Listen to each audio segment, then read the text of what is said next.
এই যে এই প্ল্যানিংটা, এটা একটা একদম অন্য ধরনের একটা ঐতিহাসিক পদক্ষেপ বলা যেতে পারে, যেটা বাংলা সিনেমায় প্রথম। এবং আমার জয়ব্রতর, সৌম্যর, রুদ্রদার, রূপাদির, অভিজিৎদা, আমাদের প্রত্যেকের মনে হয়েছে যে যতক্ষণ না আমরা একসাথে আবার এক জোট বাঁধবো, যেমন আগে বাংলা সিনেমার স্বর্ণযুগ যে যুগটা আমরা বলতাম সেই যুগে হতো, তা না হলে কিন্তু হবে না। এখন থেকেই যদি আমরা আবার পৃথকীকরণ করতে চাই যে আমার অডিয়েন্স আলাদা, ওর অডিয়েন্স আলাদা, সেটা কিন্তু নয়। আমাদের প্রত্যেকের অডিয়েন্স এক, সেটা বাঙালি অডিয়েন্স, সেটা অবাঙালি অডিয়েন্স, সেটা এই রাজ্যের অডিয়েন্স, গোটা পৃথিবীর অডিয়েন্স। এবং যতক্ষণ না এই আমাদের মুঠিবদ্ধ হাতগুলো একসাথে প্রতিটা ছবির ক্ষেত্রে একভাবে না উঠবে, ততক্ষণ কিন্তু সেটা হবে না। তাই সেটাই আমাদের মেন কারণ ছিল। এবার আমি একটু জয়কে একটু কিছু বলতে বলবো। একেবারেই তাই। আমাদের যেটা মনে হয়েছে যে আমরা যখন ছবির প্রমোশন করেছিলাম এর আগে, তখন আমাদের মনে হয়েছিল যে প্রত্যেকের লড়াইটা প্রত্যেকের একার। সেক্ষেত্রে এই প্রথমবার আমরা সমরপন্দার সাথে যখন কথা বলি, আমরা দুটো টিম মিলে ঠিক করি যে একসাথে দুটো বাংলা সিনেমার প্রমোশন আমরা করব। এবং সেক্ষেত্রে এটা একটা ছোট্ট পদক্ষেপ আপনারা বলতে পারেন। এই প্রথমবার নেওয়া হলো, আমার তো দেখা হয়নি, এটা একটা শুরু, একটা পথ চলা শুরু, যাতে আমরা শুধুমাত্র আমাদের ছবি ভালো বা ওর ছবি খারাপ এই জোনের যে একটা ব্যাপার ছিল আমাদের, সেই জায়গা থেকে আমরা এগিয়ে ঐক্যবদ্ধভাবে বাংলা ছবিকে এগিয়ে নিয়ে যেতে পারি। ধন্যবাদ। না, আপনার কাছে আরেকটা প্রশ্ন আছে। আপনার এই ছবি তিনবার রিলিজ করতে হলো কেন, সেটা জবাব দিন আপনি। কারণ প্রথম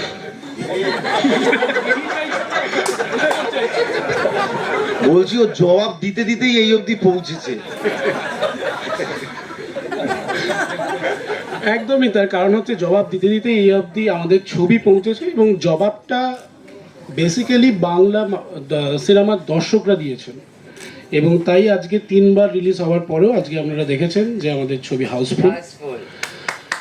তো এই জবাবটা আমরা দিচ্ছি না, এই জবাবটা বাঙালি অডিয়েন্সরা দিচ্ছেন। রুদ্রর কাছে প্রশ্ন, এই ধরনের আগামী দিনেও কি প্রতিকূলতার মধ্যে পড়তে হবে ডিরেক্টর এবং প্রযোজকদের? প্রথম কথা হচ্ছে যে প্রতিকূলতা তো নেই, এটাই তো বলতে পারি যে এমন একটা সময় মানুষ নিয়ে এসেছেন বিভিন্ন দিক দিয়ে নানান অভিজ্ঞতার পরে, বিভিন্ন লড়াই দেখবার পরে নিঃশ্বাস নিতে গেলেও এখানে যেন অনুমতি লাগতো, স্বপ্ন দেখতে গেলেও এখানে অনুমতি লাগতো যে কে কার লোক, নাহলে স্বপ্ন দেখাও যাবে না।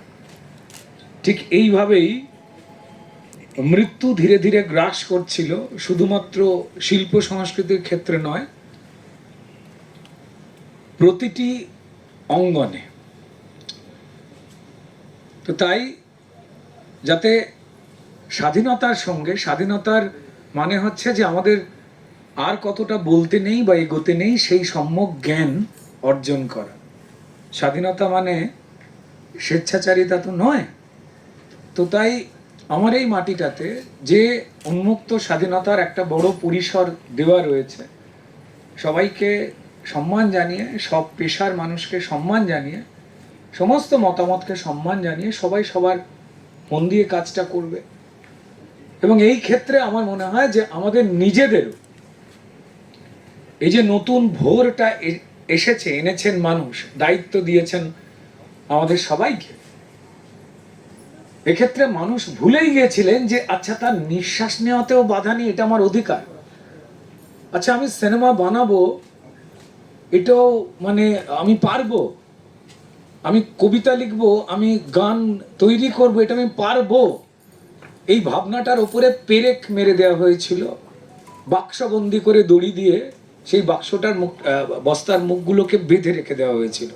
এই সময়টার অবসান মানুষ চাইছিলেন। তো ফলত যারা একটু কমজোরি ছিলেন, সবার তো সমান ক্ষমতা থাকে না প্রতিবাদ করবার, তাই তাদের কাউকে অসম্মান করা নয়, বরং তাদের বলবো যে আপনি যতটা গুণী, চলুন সবাই মিলে এক হয়ে ভালো কিছু করার স্বপ্ন দেখি। আজ যে রাস্তায় সমর্পণ বা জয়ব্রতরা এসছে, প্রথম থেকেই পরিষ্কার যারা এই স্বপ্নগুলো দেখতো, জানি না কেন আমি বা রূপাদি বলতে পারি, আমাদের সবার সঙ্গে তাদের দেখা হয়ে যেত।